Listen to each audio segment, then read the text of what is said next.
Um, Sabi dito that yung whistleblower po na kumausap kay Senator Trillanes ay, nakipag-usap sa kanya noong April 2016.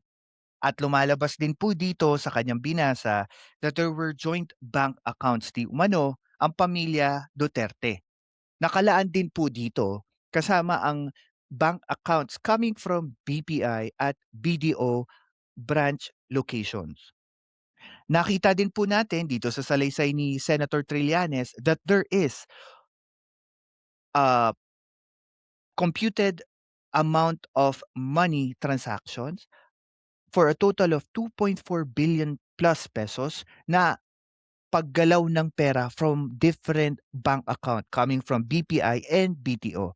At malungkot po dito, hindi raw ito dineklara sa salin. Isa po sa napag-uusapan ngayon sa social media at marami po ang nagki-question. Even yung mga legal luminaries natin, they were saying that isa po sa lumabas sa salin ni VP Sara, I forgot yung date, ang dineklara po ni VP Sara sa kanyang salin ay zero. Ibig sabihin wala siyang pera on hand. Maraming mga nagtatanong kung wala kang pera on hand, paano ka kumbaga papaano ka, gumagalaw, paano ka kumikilos kung wala kang pera on hand? Ibig sabihin lahat ng pera mo nasa bangko, you don't even have kahit man lang ₱100 or 1,000 na puwede mo sa lahat ng statement na sinabi ni Senator Trillanes, yung salin na yun na nilagay niyang zero sa kanyang cash on hand ay napakalaking issue sa lahat po ng mga nandoon sa komite.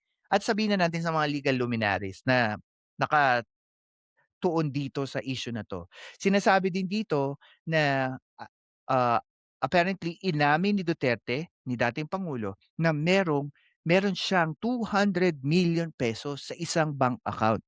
Bakit po importante ito at sinabi 'to ni, Senator, Trillanes? Kasi po, tandaan po natin, um kung minsan sabi nga nila 'di ba, the best way para daw mahuli mo ang isang tao is sa kanilang pagsasalita. And isa ito sa ginamit at dinagdag din ni Senator Trillanes sa kanyang statement na nagpapatunay that even the former president was saying na meron siyang pesos ₱200 million sa isang bank account.